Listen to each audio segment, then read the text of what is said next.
សាយ័ន្តសួស្តីបងប្អូនរាត្រីថ្ងៃមុននៅប្រលានយន្តហោះថ្មីទៅទទួលក្មួយបងប្អូនហ្នឹងហើយនេះគឺភ្លើងនៅពេលរាត្រីចាទៅឲ្យរៀងញឹកបន្តិចនៅប្រលានកាញ់ឡូបានចេញទៅក្រៅគេម្ដងបងប្អូនចាប៉ាសពតជិតផុតកំណត់ហើយ10ឆ្នាំ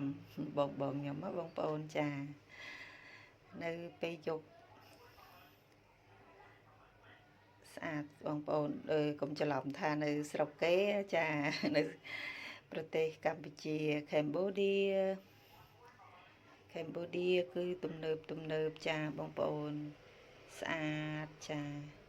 គឺស្អាតទៅម្ដងណាក៏នៅតែស្រឡាញ់ក៏ទៅម្ដងណាក៏នៅតែមានអារម្មណ៍ថារំភើបដែរប្រទេសយើងមានពលានទំនើបដូចនៅក្រៅប្រទេសដែរអញ្ចឹងណាបងប្អូនចា